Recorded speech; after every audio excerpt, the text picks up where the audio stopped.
cosa l'arbitra di essendo, eh?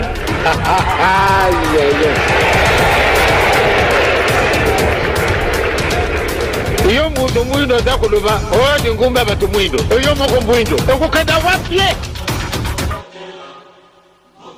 Chers amis, chers compatriotes, je vous reviens aujourd'hui alors que nous vivons des jours absolument troubles pour notre pays. Jamais notre pays était dans une tourmente aussi folle, puisqu'il y a quelques jours à peine on nous parlait d'accords au Qatar et puis maintenant on nous parle d'accords de principe entre les États-Unis, le Rwanda et le Congo. Et donc nous allons évoquer ce sujet, mais nous parlerons aussi du rapport de force, ce qu'il faut entendre par là, et puis nous pourrons conclure pour voir où est vraiment la place de la République démocratique du Congo dans toute cette confusion. Nous essayerons de comprendre. Alors, il y a quelques jours, vous n'avez pas raté la mise en scène qui avait été programmée à Washington, où on nous a présenté des signatures, des principes, accords de principe pour l'exploitation des matières premières entre le Rwanda et la République démocratique du Congo. Mais je vous fais tout de suite observer que lorsqu'on parle de principe, je pense qu'on doit d'abord se demander si les signataires sont des pays qui respectent eux-mêmes les principes élémentaires du droit et de l'économie. Mais laissez-moi plutôt vous dire ici qu'il me semble que ces accords de principe constituent beaucoup plus une feuille de route de la République du Rwanda, parce qu'il n'y a absolument aucun avantage concernant la RDC. Et je suis pour ma part très étonné que cela ait pris cette tournure, puisque du point de vue congolais, nous nous rendons compte qu'après le Qatar, nous sommes embarqués de nouveau dans des offres de collaboration, des offres d'exploitation qui ne sont basées sur aucune légitimité parlementaire, aucune légitimité même sénatoriale, et que notre peuple est totalement absent de tous ces enjeux. Alors pour moi, il ne s'agit pas d'accord de principe. Je pense qu'il y a eu danger qui a été absolument emboîté, puisque c'est pour nous une impasse absolument totale.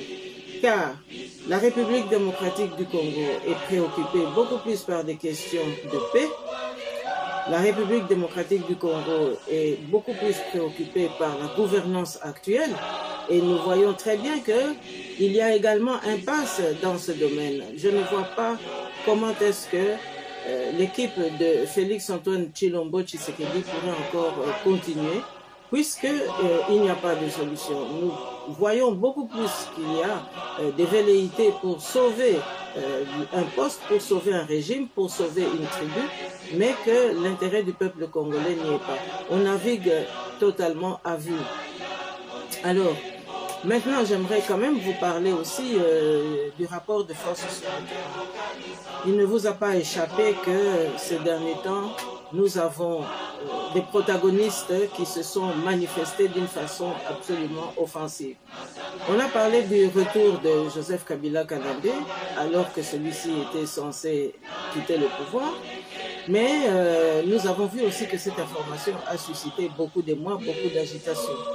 On nous a présenté également la carte de M. Nanga, le président de l'Alliance Fleuve Congo et du M23, soutenu par le Rwanda. Et donc, vous constatez aussi qu'il y a de l'autre côté la gouvernance de notre pays. Et dans toute cette confusion, vous avez M. Kagame qui règne en maître. Parce qu'il y a quand même de la manipulation. Alors, le rapport de force, parce que c'est bien de cela qu'il s'agit. Et lorsque nous disons que nous prenons acte du rapport de force en présence, lorsque les acteurs, les protagonistes de cette guerre qui dure depuis plus de 30 ans prennent des positions, interpellent la classe politique, lorsque nous disons que nous prenons acte, cela signifie que nous tenons compte de ce qui se passe sur le terrain, nous tenons compte aussi de la nouvelle donne, et donc il est bien regrettable lorsque on doit pouvoir constater que des hommes politiques ne tiennent pas compte des nouveaux éléments qui interviennent sur l'échiquier.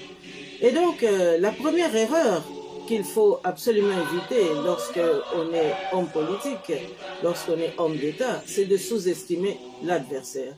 Or, le rapport de force, c'est l'élément qui permet de supposer qu'il y aura un basculement tôt ou tard. Alors, je crois que là, nous devons bien nous comprendre, nous, Congolais, d'abord. Qu'est-ce que nous voulons dire lorsqu'il s'agit de prendre acte? Prendre acte, cela ne veut pas dire qu'on prend une carte de fidélité par rapport à un groupe politique ou par rapport à des intervenants politiques. Cela ne veut pas dire qu'on quitte ses positions pour en prendre d'autres, alors qu'il n'y a eu aucune négociation, qu'il n'y a eu aucun pourparler.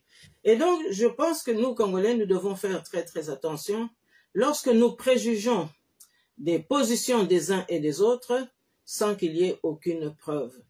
Alors, je voudrais aussi dire que lorsque nous prenons acte d'une nouvelle donne, eh bien, cela veut dire qu'on est attentif, qu'on reste vigilant, parce que la situation politique peut toujours changer à tout moment.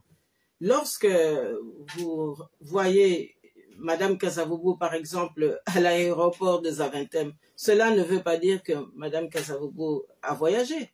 Vous pouvez très bien rencontrer un groupe d'amis ici ou là, mais cela ne veut pas dire que ce groupe d'amis a été signé un contrat quelconque contre le pays.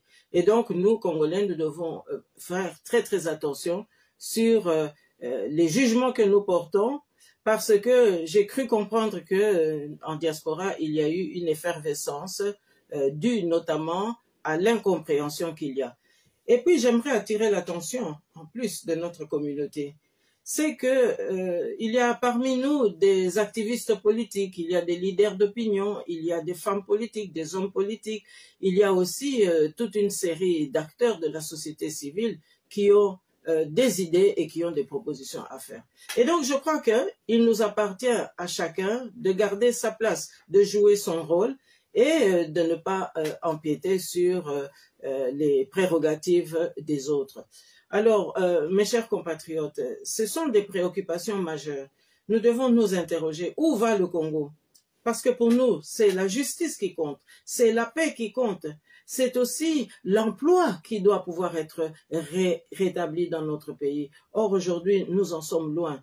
Et donc, nous voyons très bien que l'impasse dans laquelle on implique la République démocratique du Congo, sans la participation des Congolais, c'est vraiment faire fausse route.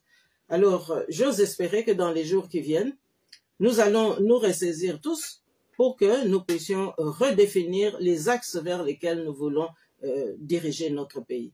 Voilà le message que j'avais aujourd'hui. Je vous souhaite une bonne fin de semaine.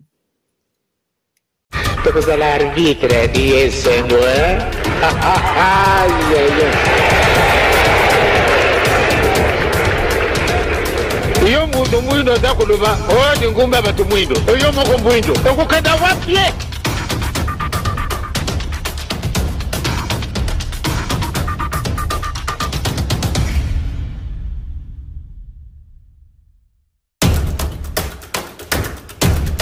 loko ndenge na ndenge tukusala yango kasi mwaye zali tena tina nini loko izanye biso yango na ndeto tukoka tokwa na yo mwana province mokimba ibanda kuna tata na yo